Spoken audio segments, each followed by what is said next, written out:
Alright, I got another game, and this is actually the best in the series. At least in this series that I'm going to be recording right now and posting. It's Breya again versus Nissa, the Vastwood Seer. On the scale of mono-green commanders, I would definitely not put this one particularly close to the top. I think that title probably currently honestly belongs to Nissa, the Wanderer Bard, in terms of being powerful and versatile and dangerous green commander. I think Selvala is incredible as well. I think Omnath is great. Obviously, many of you who have watched this channel are aware of my Omnath deck, but I am completely not convinced that Omnath deserves the title of the best mono-green commander anymore, given that those two have been printed recently. But Nissa, cut below. That doesn't mean it can't be a challenge, certainly. The fact that it enables consistent mana development, and of course that flip side of the Nissa is pretty powerful. Nearly all those abilities are quite strong. And although none of them are really, that overwhelming, it's just like a good kind of utility card. Anyway, I've got Breya. I've got an excellent draw against mono green, given that I've got Dark Confidant in my hand, and I think I'm on the play too. So a turn 1 Confidant or turn 2 Confidant against mono green spells nearly certain death. Even in a 30 life format, the Confidant is still incredibly strong. And I'd say that because the average mana cost of the deck is quite low, I'd say that 75 to 80 of the spells of the cards in the deck sit at 2 mana and below, that the average damage you're going to be taking from Confidant probably amounts to less than 1 point per reveal, given the fact that you have a fair amount of lands and a lot of things that cost 0 and 1. So, yeah, it's pretty safe to play it. In fact, I don't think it's played in nearly as many decks as it should be played in. This deck does have life gain in the form of the Batterskull and also in the form of Breya herself. But you can usually just get away with life loss regardless, unless you're facing enormous pressure, in which case you can just block because it's a 2-1. But I'm keeping this draw for sure. Alright, here we go. Just going to play a tapped Hallowed Fountain, no reason to take damage from it right now. Mostly intending to fetch Underground Sea here, although it could change depending on what I draw next. I love having a disenchant in my opening draw too, because it's Crypt and Soul Ring Insurance, as well as Sylvan, potentially Survival of the Fittest, kind of nasty things that green can deploy against you. Forest. Speaking of Mana Crypt, there's a foil one, I think. Trinisphere. Holy cow. Wow. Well, talk about a card that I did not expect to see played against me from a mono green deck, much less from any deck. Honestly, I think in all the games that I've played in the last 3 years on Magic Online of EDH, I have never had an opponent play a turn 1 Trinisphere against me. And that's certainly included some decks that have used it and probably had the ability to play it turn 1 off of a Mana Vault or a Workshop or something. But I've never played against Trinisphere on turn 1. And so much for the Dark Confidant plan. He now costs 3. My only hope right here is that the Trinisphere is going to slow down his development as well. Obviously, it doesn't stop his general, but it may stop some other things. It certainly will stop all the cheap green ramp. And I do draw land right away, which is super important, because that means I'm going to be able to play Dark Confidant regardless on turn 3, as well as potentially that counterspell. But we'll have to see what happens. I'm just going to say done for now. Alright, he takes some damage. Probably not too relevant, but maybe. Alright, and he doesn't even play a land first, and he plays the Nissa. And in this case, I probably would have counterspelled this if I could, if Trinisphere weren't in play, because this really felt to me like he didn't have another land, just based on how that, I don't know, it's just one of those tells. You kind of get used to the pattern of how people play. And online, it seems like people would, in most cases, would play a land first before playing Nissa, especially because they would want to play around something like a Condescend or something like that. Although, of course, the Trinisphere changes all that. But just from habit, they would probably do it anyway. Unfortunately, I can't stop it. That's okay. All right, I'm not gonna fetch there because I really, really want to draw more land, especially because the Factor Fiction will still cost 4 under the Trinisphere. All right, so I'll give this some thought here. I'm going to get an Underground Sea. And because of that tell the previous turn, I kind of am certain that he doesn't have another land in play, which means that if I can disenchant the Mana Crypt over the Trinisphere, and I do have the disenchant, I'm certainly going to play it. I'm not going to play Dark Confidant into this board, because if he does have another land, he's got something like the slime. If he plays the acidic slime and kills off one of my land, I'm not going to have access to double blue, and may not have black mana either, and could be in real trouble. So I can't really risk that, and I can't risk him having 5 mana, or even really 4 mana next turn. So as much as the Trinisphere is a pain in the ass, I'm kind of moved past the stage of it being really oppressive. And I figured that if I destroy Mana Crypt, it's going to slow him down enough to the point where he can't cast any big spells, which means he's going to have to pay full Trinisphere price as well. So with that in mind, I pay 3 mana and destroy the Mana Crypt. And I'm not doing that on his turn because of the fact that he might have a spell like Beast Within or something to cast in response, or even something for 4 mana, potentially like the 4/4 with Flash. And I don't want to give him a chance to do that. So there's no reason to even let him get to his upkeep where we'd have to flip a coin first, because I don't think that the 3 damage is worth the risk of range of cards that he could potentially cast off that crypt.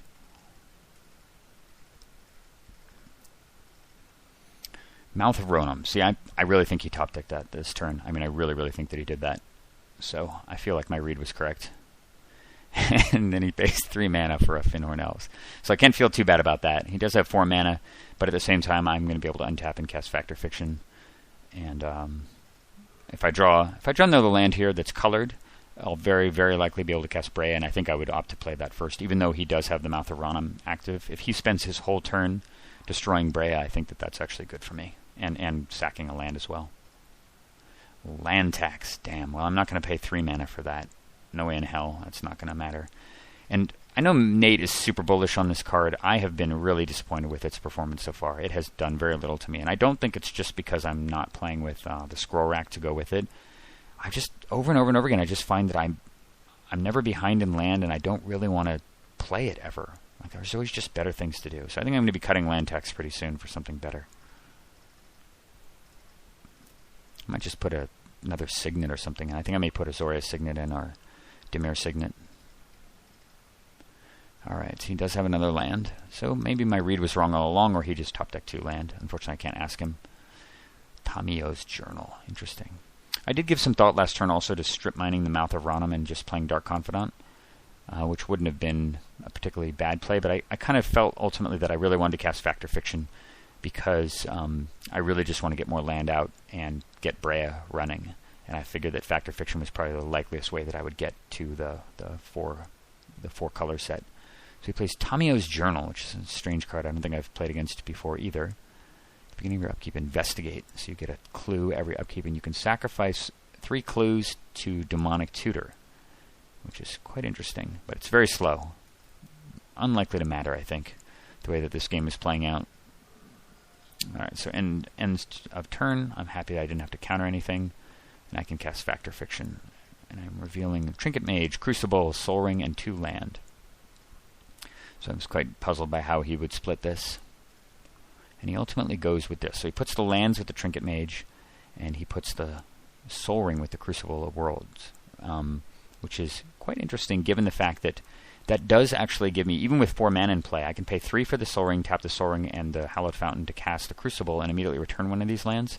And the fact that the Trinket Mage exists primarily to fetch something like Sol Ring means that its utility is practically gone. So even though this is a 3-2 split, and normally when I get a 3-2 split and I want to choose the 2-card pile, I would applaud my opponent on their splitting skills. But I think in this case, this was not the best split because it's just too easy for me to take the 2 pile, given the fact that the Trinket Mage does jack shit and I get one of these lands back for free. I guess it's a blocker for Nissa, but that's not really a long-term game plan anyway. And I'm actually glad to have the Wasteland because gradually, of course, Nissa can arrive at the 7 mana thing and flip over and become more problematic. I draw Shackles, which could be very, very relevant a little bit later. I can't play it right now, unfortunately. Well, I mean, I can play it, but I can't use it yet. So I'm just going to go with the play that I mentioned before. Put 3 mana into play this turn. Immediately getting back one of those lands, which is fantastic. Can't cast land tax, of course. There's his first clue. He's got another land. 3 visits. Paying 3 mana for 3 visits. This seems appropriate. Alright, so look at this. He's got 6 mana out now. Or 6 land, I should say. Which means that 1 more land, when a land enters play, if you control 7 or more lands. Okay, so now that Wasteland is going to be critically important. I'm going to either have to decide if I'm going to steal Nissa, or I'm going to Wasteland the Mouth of Ronan. And it's most likely I'm going to probably just steal Nissa and take her out of the equation for a while. He's paying more mana. And he casts Life from the Loam targeting just the Verdant Catacombs. So clearly he does not have another land in play. I don't think he would make that play otherwise. And he's just going to try to get 7 mana right now to flip his Nissa over. So maybe I've been right all along with that read, and he's just been top decking lands like a madman for the last 4 turns. Not that that's necessarily the greatest thing, but it works out with his general. Alright, so I get bash for 3. No big deal. End of turn I'm going to sack and go get some more blue and red. And I've got 3 to feed the shackles. Jete. Very, very nice card to pick up. Can play the Tundra this time. I think I'm doing that because the Bloodstained Mire has run out of really optimum targets. I don't really want to take the 2 damage off the Watery Grave. I figure I can always get it later, and this gives me another blue source that's pain-free. Alright. So I'm paying 3. Oh yeah, that's right. I decided ultimately to Mind Twist his hand away.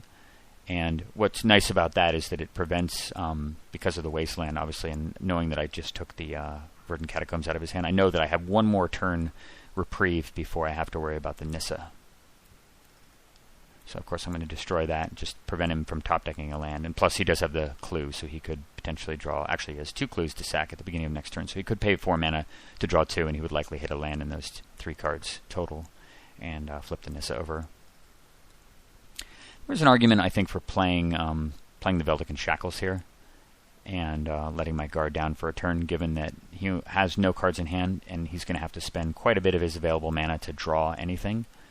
Figuring that if he does sack a couple of clues, the range of things that he can play that are dangerous is quite small. So he would have 6 mana available to play something big, potentially, and it might have made more sense to cast the Shackles there. And then that way I've got Shackles control, and I've got a counterspell backing it up. Though I do have enough mana here, you notice I've got, I guess, a total of 7, plus the land out of the graveyard from Crucible, that I can always play Shackles and use it and still counterspell next turn. But I don't know. It's just one of those situations where it's kind of a bit of a judgment call, and sometimes it is correct, definitely, to tap out when you have counterspells available if it means you can develop, because it's just the most efficient way of using your mana. It's just a matter of deciding whether or not you can take the risk of something big and dangerous happening. I just don't see it. The 6 mana range is just not that scary. Alright, so he dredged again.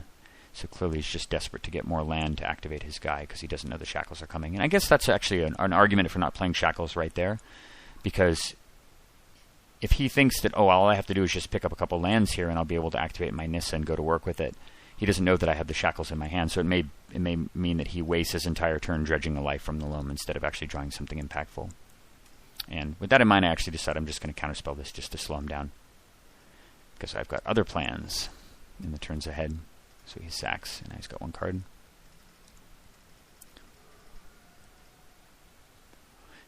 Sword of Feast and Famine. Man, I'm just drawing all the equipment consecutively. Alright, now it's time to play the Breya. Given the fact that I just picked up this piece of equipment, I think it's totally the right time to do that. I can play the Bloodstained Mire, and he's still stuck at 5 lands, so even if he dredges life from the loam, I'm confident that I don't have to worry about Nissa for 1 more turn. And the other reason, too, why I'm a little reluctant to play Shackles is because if I steal the Nissa and have that as a solution, it does constrain my own mana, because if I play a 7th land with Nissa in play, it'll flip over and go back to his side of the board. It's kind of the same situation as when you do it with the little baby Jace, the 0/2, that flips over to become a Planeswalker. You get in a situation where you can't draw cards with it anymore, because if you do, you'll trigger the ability automatically and lose control of it, which is kind of bad news. So I'm just going to sit here and keep some mana untapped. Unfortunately, this stupid Trinisphere prevents me from, say, playing Dark Confidant and still being able to use Breya. So I'm keeping 4 mana available here to double use Breya if I need to. The clues are piling up a little bit, but fortunately he only has 2 of them, so he can't sack them all in Demonic Tutor yet. He's going to... Yeah, so he played his life from the loam, which I don't care about. Alright, 4 mana. What's going on here? Zenith for 3. Alright. Well, I was a little concerned that he would get a Reclamation Sage, but there's not there's anything I can do about that anyway. But he gets Eternal Witness. And it all is clear, of course, when he goes for his little panic button, the Nivenral's Disc, which is very powerful but also very slow, and hopefully I can draw a solution to that before he's able to play it next turn. He can't attack, so end of turn I'm going to sack that, not take the damage. Perfect timing. I draw Stoic Rebuttal. That is phenomenal. Alright, and that's going to allow me to play the Sword of Feast and Famine, and play the Veldican Shackles. Yeah, I couldn't play the Jitte, unfortunately. Although there actually really wasn't a whole lot of reason. I ultimately decided playing the Shackles was better. I mean, I guess I could have played the Jitte instead of the Shackles. If I played Jitte for 3, but I don't have enough mana to equip both of them onto Breya, both the Sword and the Jitte, and I think the Sword is a way more important thing to do anyway. So with that in mind, the Jitte is just going to wait. I'm going to play the Shackles instead, but I can do that, of course. I'm hitting with all of them because I feel like life actually could be relevant here, given that I've got quite a few artifacts in play, and I am hitting him for 8 a turn. So I might be able to just threaten his life total. After combat, fetching again, and I'm just going to grab the Nissa. 1, 2, 3, 4, 5, 6, 7. So I can grab her, of course, after I've got my 7th land. You notice, of course, I sacked the Bloodstained Mire before I grabbed his creature, because that would have been pretty stupid to go and use the fetch land right after grabbing hold of a Nissa and giving it back to my opponent. And of course I still can't play the Jitte, because even though Stoic Rebuttal has its cost reduced by 1, it's still going to cost 3 under the Trinisphere. Alright, what's he doing? The disc. Well, I'm very, very happy to have had Stoic Rebuttal here. Although, truth be told, I feel that even if the disc had gone off, he had enough stuff that would be affected by it. He'd basically just be reduced to some mana and Nissa, and I just didn't feel like that was that dangerous, or would be that dangerous. I think I would be able to just redeploy Breya and just threaten his life total with it right away. After sacking all the artifacts when the disc went off, he would take about 9 damage just from my guys, and be so low that Breya would just kill him. But either way, there's no reason not to counter it.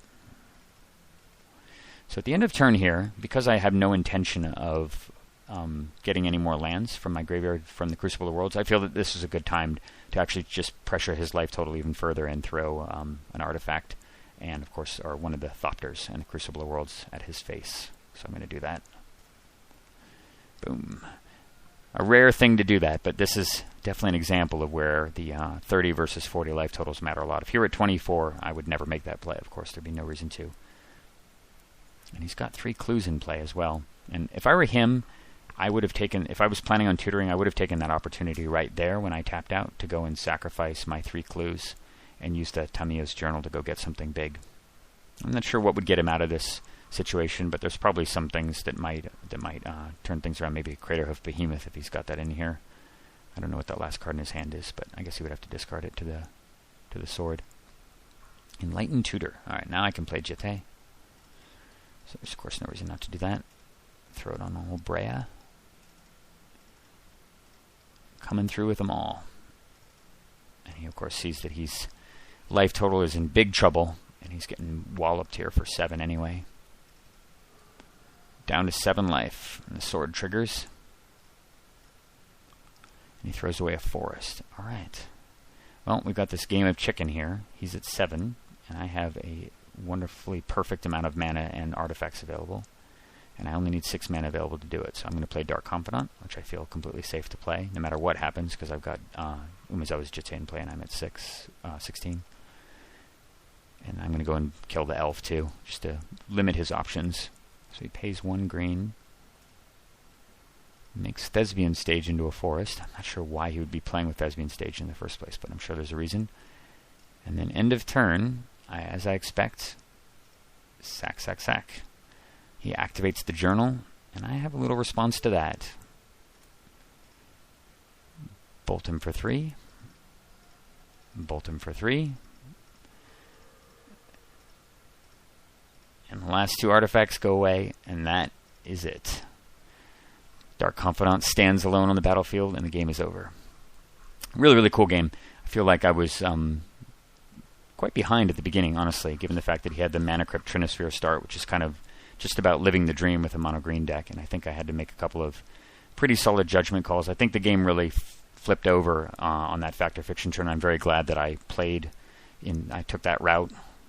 Just went straight to 4 mana and attempted to cast that instead of trying to do something else, because allowing my mana to explode to that point and getting Breya on board was critical towards getting all the other artifacts running that ultimately allowed me to take control of the game and win. But hope you guys enjoyed that game. I thought that this was the best of the first 3 that I've recorded, and I do have another set of at least 4 or 5 more games to go. See ya all later. Take care.